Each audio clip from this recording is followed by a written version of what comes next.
प्राचीनतम ग्रंथों में एक, ठीक है, क्या है, एक हमारा वेद भी है। वेद को 4 भाग में बांटा गया है। शायद तुमने वेदों के बारे में सुना होगा, ठीक है, शायद कह रहा इसलिए कि कुछ लोग सुने होंगे, कुछ लोग नहीं सुने होंगे, इसलिए बुक जो लिखा जाता है ना तो सबको लेकर के लिखा जाता है। शायद शब्द यूज कर दिया, तो शायद मतलब कुछ लोग पढ़े जानते होंगे, कुछ लोग नहीं जानते होंगे। अगर जानते होंगे तब भी पढ़ें उसको, नहीं जानते हैं तब तो पढ़ना ही पड़ेगा। तो ऋग्वेद पहले लिखे आप लोग, वेद को 4 भाग, वेद 4 हैं, ऐसे लिखो, वेद 4 हैं, पहले लिखो वेद 4 हैं। पहला ऋग्वेद, सीरियल में से लिखना आप लोग, ठीक है, ऋग्वेद। दूसरा सामवेद, दूसरा सामवेद। तीसरा यजुर्वेद, तीसरा यजुर्वेद। सामवेद, तीसरा यजुर्वेद। मैं एक दिन मैं सोच रहा हूँ कि वेद को भी एक अच्छे से एक सीरीज बनाकर मैं आपको क्लास लूँगा, ठीक है। पहले इसको हम खत्म कर लें। अथर्ववेद, 4 हमारा वेद है। अगर आप लोग से पूछेगा कि वेद कितने हैं तो आप लोग का आंसर होना चाहिए 4 वेद है, ठीक है। सबसे प्राचीनतम पूछेगा तो ऋग्वेद है, सबसे प्राचीनतम ग्रंथ वेद में। दूसरा पॉइंट लिखो कि सबसे पुराना वेद ऋग्वेद है, ऋग्वेद है। तीसरा पॉइंट लिखो, ऋग्वेद की रचना लगभग 3500 साल पहले हुई थी। ऋग्वेद की रचना लगभग 3500 साल पहले हुई थी, ठीक। ये हो गया तीसरा पॉइंट आप लोगों को, आप लोग का तीसरा पॉइंट हो गया। चौथा पॉइंट लिखें, ऋग्वेद में 1000 से ज्यादा प्रार्थनाएं किया गया है। ऋग्वेद में 1000 से ज्यादा, अब बताएंगे 1000 से ज्यादा कितना, आगे संख्या भी बता देंगे, पहले आप लोग बस इतना लिख लें, 1000 से ज्यादा, ऐसे ही कुछ है लमसम, ऐसे ही कुछ है, ठीक है। बुक नहीं दिख रहा है क्या, अब दिख रहा है, ओके।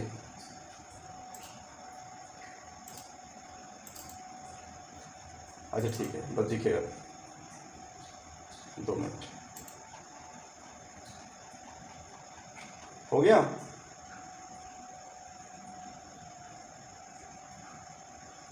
एक 1028 लिख लो,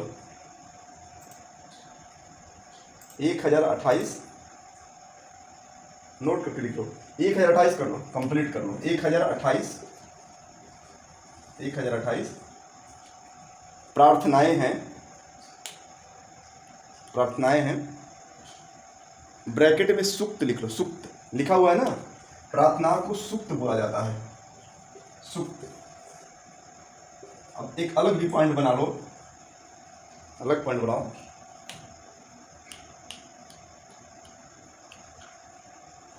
सूक्त का मतलब होता है अच्छी तरह से बोला गया। सूक्त का मतलब होता है अच्छी तरह से बोला गया, अच्छी तरह से बोला गया, तथा विभिन्न देवी देवताओं की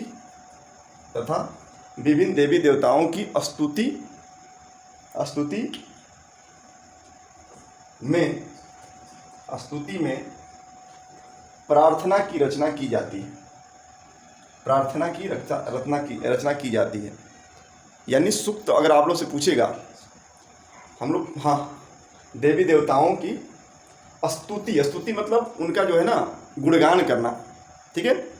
स्तुति करना, प्रार्थना हम क्यों करते हैं, किसी चीज़ को मनाने के लिए, या उनको मतलब एक तरह से कह सकते हैं कि उनकी स्तुति करना। देवी देवताओं की स्तुति जब किया जाता है, प्रार्थना करते, आप लोग सुबह में प्रार्थना करते होंगे स्कूल में, तो हम क्या करते हैं, स्तुति करते हैं, ठीक है ना। तो उसी के बारे में बोल रहा है, प्रार्थना, उसको सूक्त भी बोलते हैं। और प्रार्थना क्यों की जाती है, तो प्रार्थना इसलिए की जाती है, देवी देवताओं की स्तुति की गई, ठीक है। आगे लिखेंगे वेदों में ऐसे लिखो, वेदों में 3 देवी देवताओं को बहुत महत्वपूर्ण माना गया है।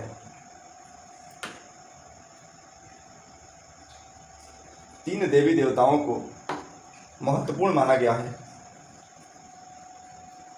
पहला लिखो अग्नि देवता, ठीक है, इंद्र और सोम। ये 3 देवता के आपको बारे में यहाँ पर बहुत महत्वपूर्ण स्थान दिया गया है, ठीक है। कौन कौन? अग्नि, इंद्र और सोम, ठीक है। फिर नेक्स्ट पॉइंट लिखें, अग्नि डैश करके लिख लो, अग्नि डैश करके लिखो, आग के देवता हैं। आप लोग जानते होंगे तब भी आप लोग लिख लिया करें अग्नि, क्योंकि नोट्स एक अच्छा से तैयार होना चाहिए।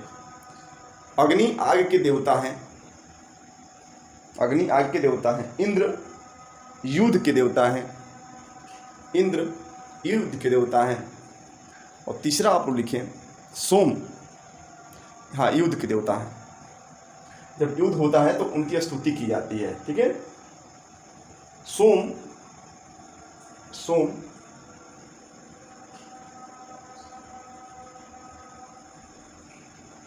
एक पौधा है, सोम एक पौधा है जिससे एक खास, सोम एक पौधा है जिससे एक खास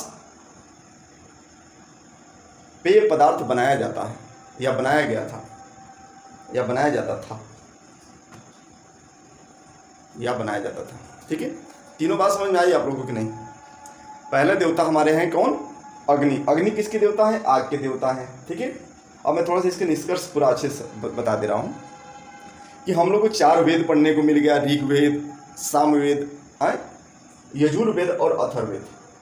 ये 4 हमारा वेद हो गए। इसमें से सबसे पुराना वेद आप लोगों से पूछेगा तो आप लोग बताएंगे क्या कि सबसे पुराना वेद हमारा ऋग्वेद है। ऋग्वेद में जो है प्रार्थनाएं लिखी गई हैं, सुक्तियाँ, जिसको हम सुक्ति बोलते हैं, उसकी संख्या 1028 है, ठीक है। 1028 संख्या है सुक्तियों की। आप लोग से क्वेश्चन पूछेगा आपसे कि बताओ कि ऋग्वेद में प्रार्थनाएं कितनी हैं, ऐसे पूछ सकता है कि तो सुक्ति के नाम से पूछ सकता है, दोनों तरीके से पूछ सकता है। जवाब दोनों का क्या होगा? एक ही होगा, वो होगा 1028, ठीक है। फिर पूछ देगा सुक्त का मतलब क्या होता है, ऐसे पूछेगा नहीं ज़्यादा, लेकिन जानकारी के लिए आप लोग रखें। सुक्त का मतलब होता है कि प्रार्थना क्या होती है, अच्छी बातें तो होती हैं, अच्छी तरह से बोला जाता है प्रार्थना के माध्यम से, ठीक है। तो प्रार्थना के सुक्त का मतलब हुआ कि अच्छा से बोला जाना, ठीक है, या बोला गया। तीसरी बात कि सुक्ति जो होती है एक देवी देवताओं के लिए, सुक्ति मतलब प्रार्थना जो होती है किसी भी देवी देवता के, मतलब आज हम प्रार्थना भारत माँ की प्रार्थना करेंगे तो क्या उनकी स्तुति कर रहे हैं, वंदना कर रहे हैं उनकी, ठीक है ना। तो प्रार्थना का मतलब यही होता है, ठीक। प्रार्थना लोग जरूरी नहीं है कि भारत माता की प्रार्थना करते हैं तो क्या होगा, उनकी स्तुति करते हैं, उनकी वंदना करते हैं, ठीक।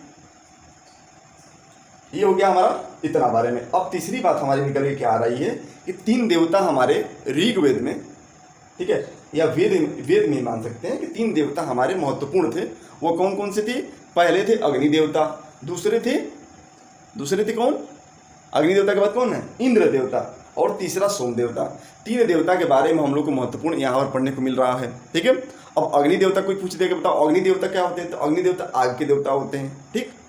इंद्र क्या होते हैं? तो युद्ध के देवता होते हैं। और सोम होता है, सोम रस बोला जाता है, सोम रस, ठीक है। सोम एक पौधा का नाम बोला गया है, वहाँ से एक पेय पदार्थ बनाया जाता है, ठीक है।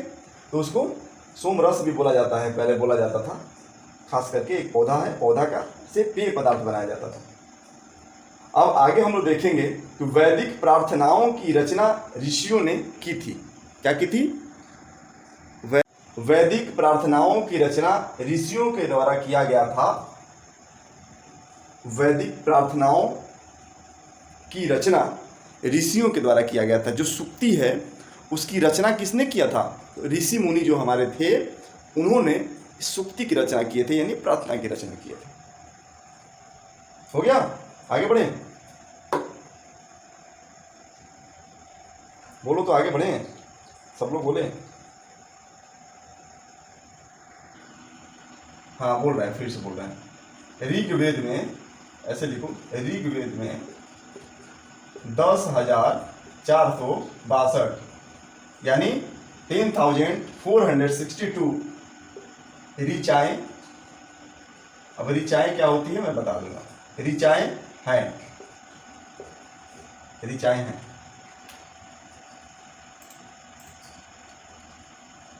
ठीक है, यानी सुक्तियों की संख्या हम लोग पढ़ चुके हैं, ठीक है ना, और ऋचाएँ की संख्या हम लोग ऋचाएँ की संख्या भी लिख लिए।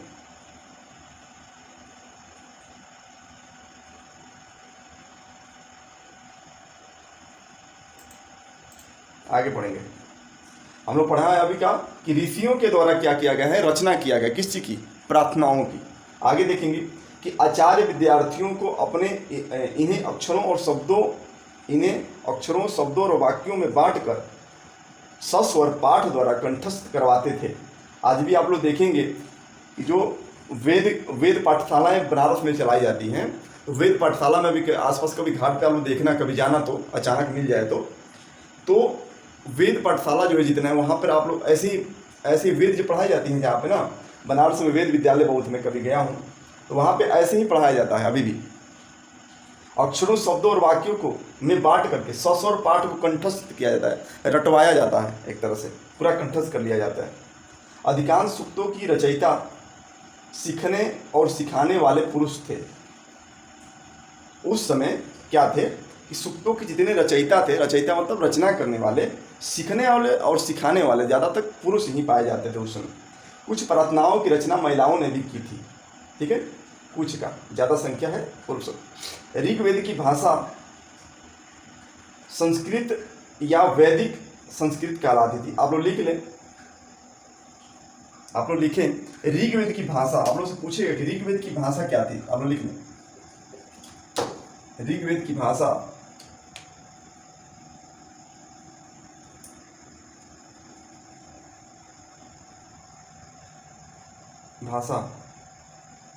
प्राक संस्कृत, प्राक संस्कृत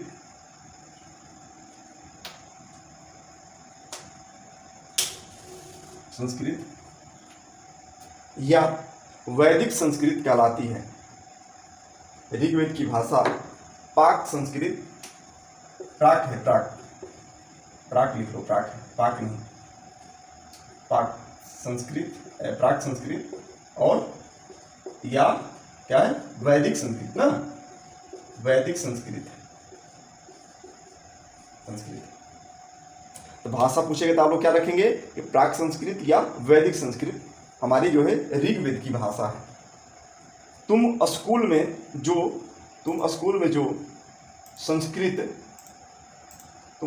संस्कृत पढ़ती हो, थोड़ा सा नोट कर लें आप। संस्कृत भाषा भारोपीय लिख करके ब्रैकेट में आप लोग लेंगे भारत प्लस यूरोपीय, ठीक है, भारत प्लस यूरोपीय लिख लो। संस्कृत भाषा भारोपीय ब्रैकेट में लिख लेंगे भारत प्लस यूरोपीय, प्लस कर लेना वहां पे, भारोपीय यानी दोनों मिल गए यहाँ पे ना, भारत प्लस यूरोपीय मिलेगा तो भारोपीय बना। तो भारत प्लस यूरोपीय करके ब्रैकेट बंद कर लो। भाषा परिवार का हिस्सा है। अगर आप लोग से पूछेगा कि संस्कृत भाषा जो है वह किस भाषा परिवार से आता है, तो हम बोलेंगे भारोपीय भाषा परिवार से आता है। एक क्वेश्चन यहाँ पे बन रहा है, आप लोग अच्छे से इसको लिख लेंगे, नोट करके लिख लो, ठीक है, नोट करके लिख लो। और उसके आगे कुछ लिखने की जरूरत इसलिए नहीं पड़ेगी, बस आप लोग समझ लेंगे, आगे क्लियर होता जाएगा। क्योंकि देखो भारत की भाषाएं जो है स्टेट के आधार पर भी बांटा गया है, ठीक है। जैसे असम हमारा एक स्टेट है तो असमी भाषा बोली जाती है, गुजरात है गुजराती बोली जाती है, तमिलनाडु है तमिल बोला जाता है, ठीक है ना।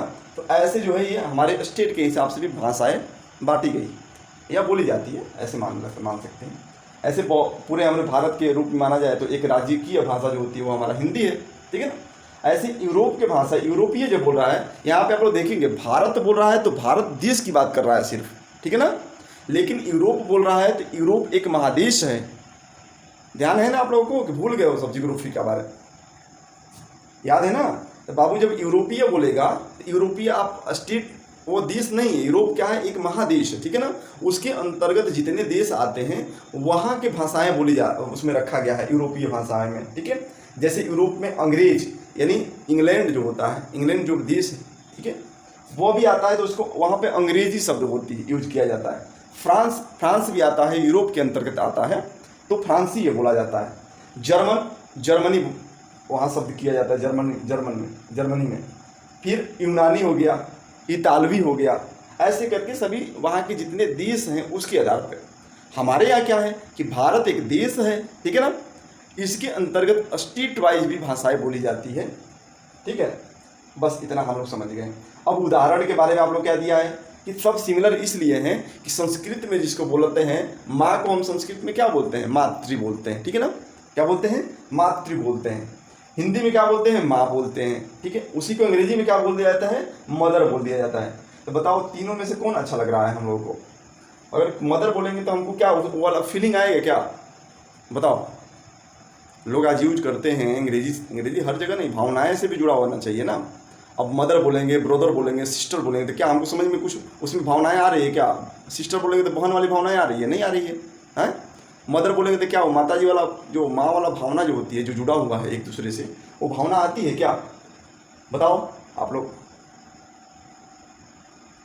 सब लोग सुन रहे हैं ना। जहाँ भावनाएं जुड़ी होती है वहाँ कभी भी अंग्रेजी शब्द यूज नहीं करना चाहिए, ठीक है। मम्मी लोग बहुत आधुनिक बच्चे जो हैं मम्मी बोलते हैं। मम्मी से क्या होता है, मम्मी का शब्द क्या होता है बताओ। मम्मी का कोई अर्थ नहीं होता है, अगर देखा जाए तो उसका कुछ अलग अर्थ होता है, आप अभी नहीं बताएंगे, सब लोग जानते हैं। हाँ,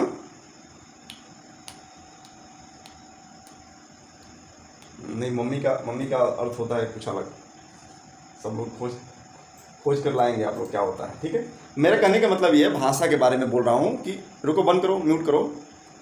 भाषा के बारे में शब्द यूज कर रहे हैं कि आप लोग अगर भावनाएं जहाँ जुड़ी होती है वहाँ हम लोग क्या करते हैं, अपनी मातृभाषा का प्रयोग करते हैं, ठीक है। जैसे माँ बोलेंगे तो क्या आएगी, हाँ, फीलिंग आएगी, वो भावनाएं आएंगी, ठीक। बस इतना हम लोग ये देख चुके, ठीक है। और भी हमारी भारतीय भाषाएं हैं और वहाँ के भी एशियाई भाषाएं, सब क्या है हमारा यूरोपीय भाषाएं, सब मिला करके हमारा ये समझ में आ गया कि भाषाएं क्या होती हैं।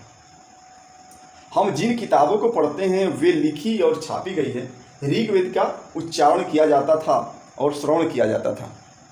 अब नोट करके आप लोग जल्दी से यहाँ पर लिखिए, नोट करके लिखें। ऋग्वेद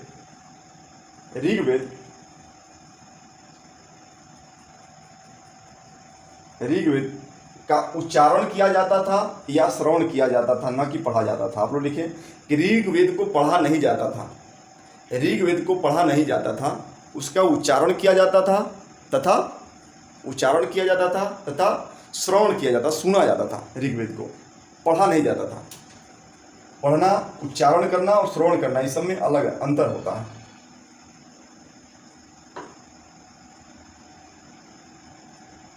हो गया।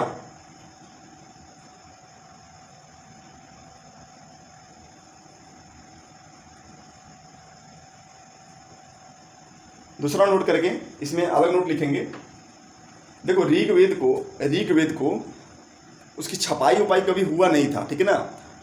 छपाई उपाई नहीं हुआ, छपाई देखो 200 साल पहले छपाई हुई थी इसकी, ऋग्वेद की, ठीक। पहले इसको क्या होता था कि एक दूसरे से सुन करके लोग क्या करते थे, श्रवण, एक हम लोग श्रवण विद्या भी हमको मिलती है। क्या होता था कि हमारे पूर्वज बता कर गए हमको, ठीक है, हमने अगले को बताया, हमने अगले को बताया, ऐसे सुन करके लोग पढ़ लेते थे उस चीज़ को, ठीक है ना। तो इससे क्या होती थी कि इससे भी लोग की क्या जानकारी, और मान लीजिए पुराने लोग न बताना चाहे तो क्या होगा, वो तो आगे बढ़ेगा ही नहीं। लेकिन लिखित रूप में जब साक्ष्य रहता है, लिखित रूप में रहता है तो कोई भी पढ़ सकता है उसको। तो फिर बाद में लिखने की व्यवस्थाएं आई, तो 200 साल पहले ही बस लिखा गया इसको। इतना बात आप लोग समझ में आई तो फिर आगे बढ़ते हैं। जब आप लोग बोलेंगे तो इतिहासकार अपने अतीत के बारे में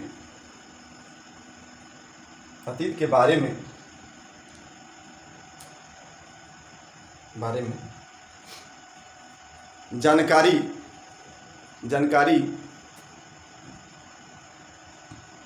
इकट्ठा करने का स्रोत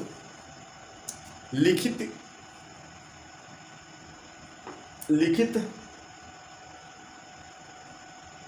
स्रोत, लिखित तथा भौतिक, लिखित तथा भौतिक दोनों का स्रोत, दोनों को स्रोत के रूप में उपयोग करते हैं। पहले भी आप लोग बता चुका, ठीक है, इसमें ज़्यादा कोई बताने की जरूरत नहीं। ठीक, अब देखो आगे लिखा है कि ऋग्वेद के कुछ सूक्त वार्तालाप के रूप में हैं। विश्वामित्र नामक ऋषि और देवियों के रूप में पूजनीय दो नदी व्यास और सतलज के बीच यह संवाद एक ऐसा ही सूक्त का अंश है। विश्वामित्र ऋषि के बारे में आप लोग नाम सुना है कोई? हाँ, बक्सर जो जिला है, ठीक है, वो विश्वामित्र नगरी के नाम से जाना जाता है। ठीक है, मैं भी वहीं से हूँ, बहुत लोग जुड़े हैं वहाँ से, बक्सर से। तो बक्सर जिला बक्सर जो पड़ता है वो विश्वामित्र नगरी है वो, क्योंकि विश्वामित्र जी वहीं उनकी कुटिया थी। तो विश्वामित्र नामक ऋषि और देवियों के रूप में दो पूजनीय नदी थी। कौन कौन सा? व्यास और सतलज नदी। ठीक है, बीच में एक संवाद ऐसे ही सूक्त का अंश है। आगे हम लोग उसके बारे में पढ़ेंगे। ठीक है, पढ़ेंगे उसके बारे में।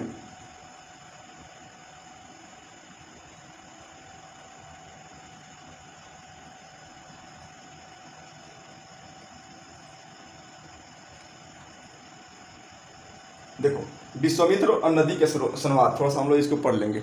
दो नदियों के बारे में विश्वामित्र जी ने क्या कहा है कि हे नदियों, अपने बछड़ों को चाटती हुई दो दमकती गायों की तरह, मतलब तुलना कर रहे हैं यहाँ पे, गायों की तरह आप क्या करें, पहाड़ों से कैसे आए? दो फुर्तीले घोड़ों की तरह, उन्हीं के चाल जैसे दौड़ते हुए आए पहाड़ों से नीचे।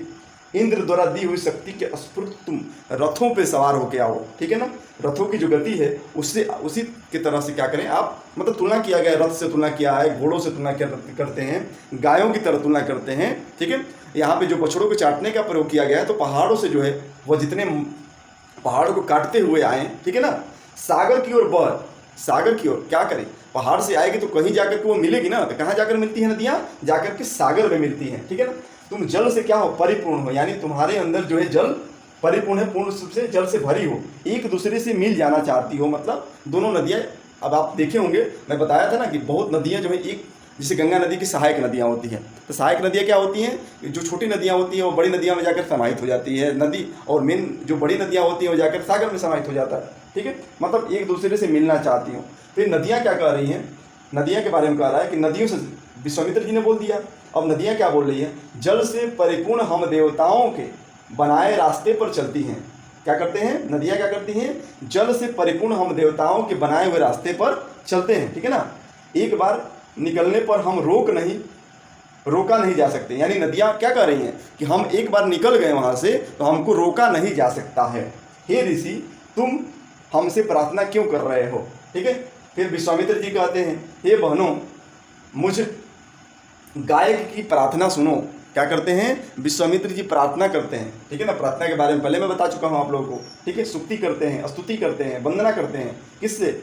नदियों से करते हैं कि मैं रथों और गाड़ियों सहित बहुत दूर से आया हूँ, कृपा करके अपने जल को हमारे रथों और गाड़ियों की धुरियों के ऊपर न उठाओ, ताकि हम आसानी से उस पार जा सकें।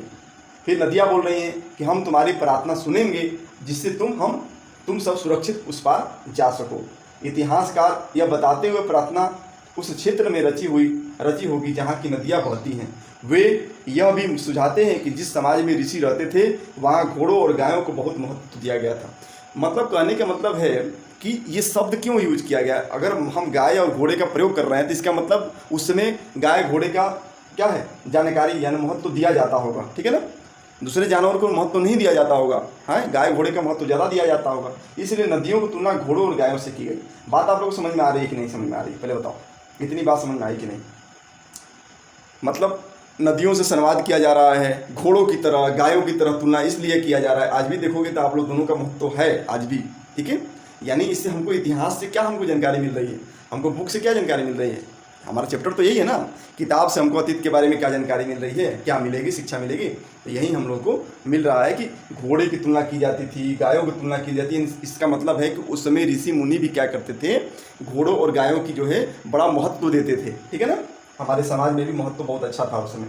तो तुलना घोड़ों और गायों से किसकी की गई है? नदियों की गई है। ठीक, इतना आप लोग को बात समझ में आ गई, हमको उम्मीद है। इतना आप लोगों को बात समझ में आ गई हमको उम्मीद है।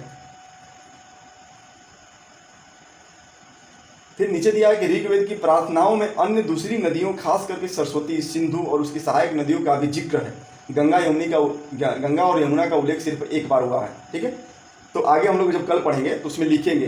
देखो क्वेश्चन यहाँ से ये भी पूछता है कि पूछेगा कि बताओ गंगा यमुना का उल्लेख कितने बार की गई है, सिर्फ एक बार किया गया है। तो यहाँ भी क्वेश्चन बन रहा है यहाँ पे, ठीक है ना। तो कल लिखवा देंगे ना, तो लिखना है तो इसको लिख लो, लिखना है तो इसको लिख लो, नोट कर लो, नोट करके लिख लो इसको कि ऋग्वेद में, ऐसे लिखो, ऋग्वेद में गंगा और यमुना का उल्लेख सिर्फ एक बार किया गया है। ऋग्वेद में गंगा और यमुना का उल्लेख सिर्फ एक बार किया गया है, एक बार किया गया है।